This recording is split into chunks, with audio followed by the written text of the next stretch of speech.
की बात बताने जा रहे हैं आपको। एक बात बताओ, अभी सब भाइयों ने मिलकर ताला लगा दिया, लगाया नहीं लगाया? अब हमें ये बताओ कि अगर पुलिस लाठियां भांजने लगे तो कौन कौन यहाँ पर टिकेगा? हाथ खड़े करके बताओ। क्योंकि उधर बहने, माता बहने तैयार हैं? हाँ तैयार हैं। देखो आपसे ज्यादा हाथ उठ रहे उन्होंने, आपने एक उठाया उन्होंने दो दो उठा दिए। तो माता बहने सबसे आगे तैयार है इस क्रांति की लड़ाई में।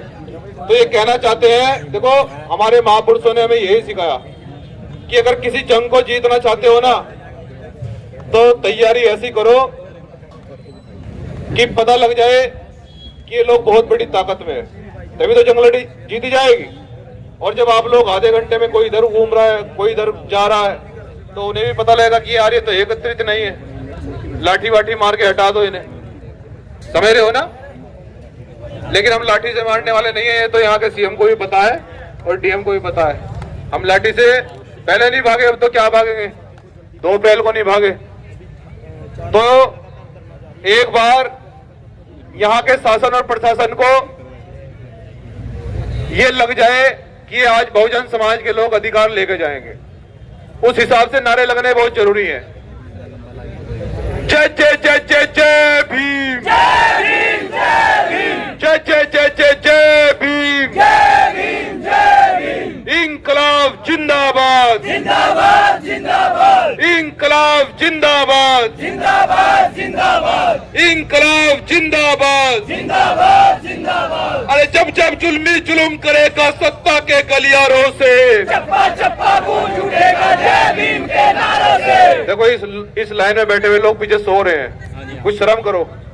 ये मैं फिर से कह रहा हूँ कि लड़ाई और जंग से नहीं जीती जाएगी, इनको बताना पड़ेगा। और ये हमारे बाबा साहब ने भी कहा कि ये वो समाज है, ये हाथी जैसा समाज है, जिस दिन जाग गया ना अधिकार इसे देने की जरूरत नहीं पड़ेगी, ये छीन लेगा। इसलिए आपका भाई यूपी से चल के आया है, मैं कहने के लिए आपको बताने के लिए हम लोग इतनी ताकत में है, फिर भी अन्याय क्यों होता है?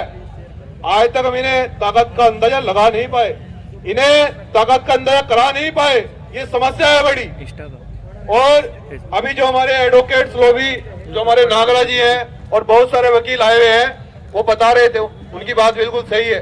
हम आंदोलन भी करते हैं लेकिन आंदोलन को हम परिणाम तक नहीं पहुंचा पाते हैं। और जो मुख्य हमारी मांगे हैं, दोषियों की गिरफ्तारी होनी चाहिए और उस गांव में पीड़ित परिवार के लोगों को लाइसेंस के हथियार मिलने चाहिए, ये मुख्य कार्रवाई है। तो हमें मेन मुद्दों पर ध्यान देना कि मेन मुद्दे क्या हैं। बोलने से मैं तुम्हें बहुत बड़ा भाषण दूं, ये काम नहीं चलेगा ना।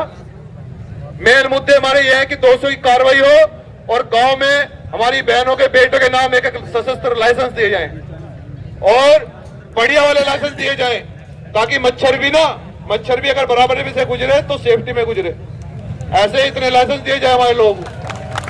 तो इसलिए, और अगर ये लाइसेंस नहीं देंगे, अगर ये सरकार लाइसेंस नहीं देगी, प्रशासन लाइसेंस नहीं देगा, तो हमने यूपी में एक नारा दिया था, हम मोबाइल बेच देंगे अपना और फिर मोबाइल बेच देंगे और गट्टा ले लेंगे। ध्यान रखें आगे सरकार।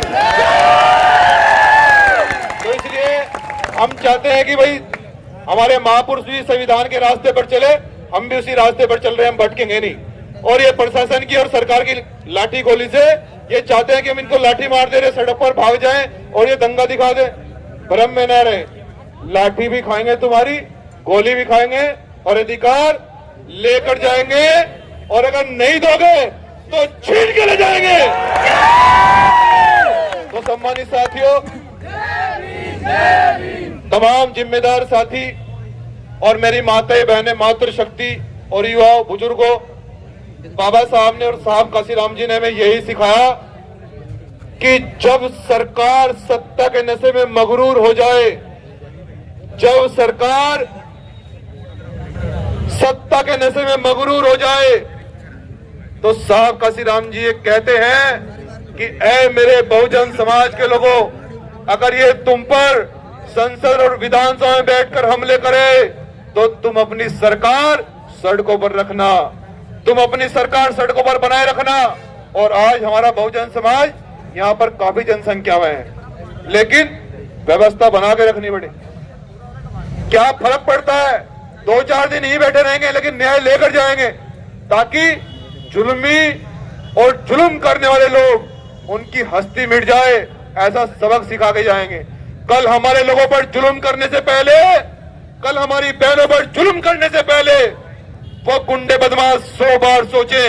मैंने अभी ये कहा है कि हमारे लोगों को लाइसेंस के इतने हथियार दिए जाएं कि मच्छर भी सेफ्टी में गुजरे, बराबर में से मच्छर भी, आदमी तो बहुत दूर की बात है। तो साथियों, लेकिन उन अधिकारों के लिए संघर्ष करना पड़ेगा, व्यवस्था बना के बैठनी पड़ेगी।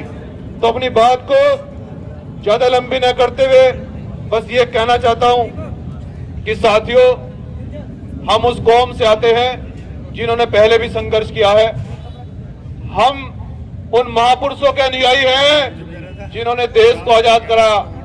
हम उन महापुरुषों के अनुयायी हैं जिन्होंने मिसाइल दी देश को। हम उन महापुरुषों के अनुयायी हैं जिन्होंने देश को संविधान दिया। क्या न्याय हमें नहीं मिलेगा? हमारे महापुरुषों ने संविधान लिखा है, बड़ी गंभीर बात है।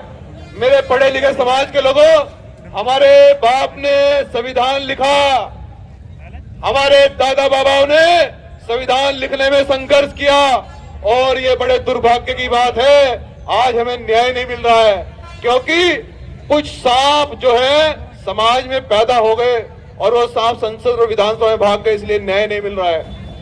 बाबा साहब ने यही कहा था बहुजन समाज के लोगों, जिस समय तुम्हें आरक्षण दे रहे थे, ये अन्याय की जड़, ये सबसे बड़ी जड़ है। साथियों, ये कहा था कि यार मेरे बहुजन समाज के लोगों, मैं तुम्हें आरक्षण तो देकर जा रहा हूं, लेकिन इस आरक्षण को हथियार बनाकर ये लोग तुम पर इस्तेमाल करेंगे। क्या विधायक नहीं है? क्या हरियाणा में, चंडीगढ़ में हमारे समाज के विधायक नहीं बैठे हैं? क्या लोकसभा में हमारे समाज के विधायक नहीं है? लेकिन वो सांप हैं, और उन सांपों का इलाज अब भीम आर्मी और तमाम बहुजन समाज के संगठन मिलकर करेंगे। जय भीम।